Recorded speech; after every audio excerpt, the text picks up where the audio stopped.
Bismillahirrahmanirrahim. Assalamu alaikum, dear students. I hope by now you have done the bridging activity with your teacher. Very good. So, my dear students, let's just get started. In today's lesson, you will learn about the functions of a settlement.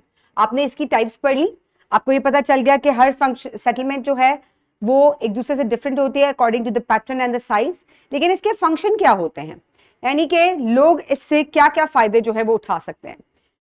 Every place, be it a small village or a bustling city, is defined by what happens there. और लोग जो हैं वो उस जगह पर क्या करते हैं, उसको किस पर्पस के लिए इस्तेमाल करते हैं. So settlements fall into two types, rural and urban. ये चीज हमने last lesson में पढ़ी थी. Rural settlements are mostly villages and hamlets and they are small in population. Urban settlements are big crowded cities. और इन दोनों के ही जो functions हैं वो different हैं. For example, let's just talk about first the rural settlements. Rural settlements में लोगों के रहन सहन का तरीका डिफरेंट होता है, पॉपुलेशन की वजह से एमिनिटीज डिफरेंट होती हैं. And what is its function? It usually provides agricultural activities, यानी कि लोग यहाँ पर फूड ग्रो करते हैं, यहाँ पर फॉरेस्ट्री होती है, क्रॉप्स ग्रो की जाती हैं. पंजाब में जैसे कि बहुत सारे जो है वो विलेजेस मौजूद हैं जहाँ पर राइस वीट फार्मिंग की जाती है, लाइफ स्टॉक फार्मिंग यानी कि एनिमल्स को फार्म किया जाता है. रूरल एरियाज में रेजिडेंशियल एरियाज भी होते हैं जो कि लोकल कम्युनिटीज जो कि खेतों में काम करती हैं उनको घर या रिहाइश जो है वो फराहम करते हैं. एनवायरमेंटल बेनिफिट्स इस जगह के क्या होता है कि ये नेचर से बहुत क्लोज होती है, यहाँ पर ओपन एरियाज होते हैं, आपको नेचुरल लैंडस्केप यहाँ देखने को मिलता है, एयर यहाँ पर ज्यादा साफ होती है.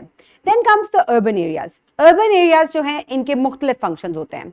यहाँ पर लोग ज्यादातर कमर्शियल एक्टिविटीज जो होते हैं उनमें जो है वो इंडल्ज्ड होते हैं या उसमें पार्टिसिपेट करते हैं. For example, if somebody grows crops in the rural areas, so that will be sold in the urban areas, जहाँ पे उनको फैक्ट्रीज में लाकर उनसे कॉटन है लेट्स सपोज, उससे धागा बनाया जाएगा और उसके बाद उससे कपड़े बनाए जाएंगे, फिर उसको मार्केट में सोल्ड किया जाएगा और लोग वहां से उनको खरीदेंगे. सो जहां पर खरीदो फरोख्त का काम होता है वहां पर बहुत बड़ी बड़ी मार्केट्स होती हैं and majority message and people come there. That is known as urban areas and they are of their उनका function क्या है? Commercial, buying and selling, and then also they provide a lots of different types of jobs to the people. Administrative hubs, अब ये क्या करते हैं? ये वो centers होते हैं जहां पर आपको housing, government और institutions वगैरह जो है जहां पर मौजूद होते हैं. जैसे कि Islamabad, it serves as Pakistan's administrative capital hub.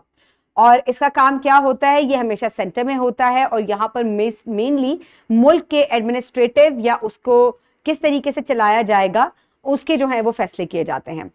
Then comes entertainment, supporting facilities, shopping and restaurants, यानी कि जो सिटीज होते हैं ये आपको एडमिनिस्ट्रेशन का काम भी देते हैं, जॉब्स का काम भी प्रोवाइड करते हैं, कमर्शियल भी, और they also provide you with the entertainment.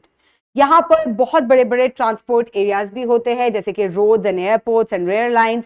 यहाँ कल्चर्स और रिलीजियस सेंटर्स भी होते हैं जिनको लोग जो है वो विजिट करते हैं. And it also provides residential areas, यानी कि ये आपको रिहाइश भी प्रोवाइड करते हैं in the urban areas. So functions क्या क्या है? रूरल एरियाज जो हैं ये आपको रिहाइश प्रोवाइड करते हैं, रेजिडेंस प्रोवाइड करते हैं, and they provide you with the agriculture and they have clean environment, whereas in urban areas you have commercial centers, you have jobs, administrative hubs, you have entertainment, cultural areas, transport links, and you also have residential areas.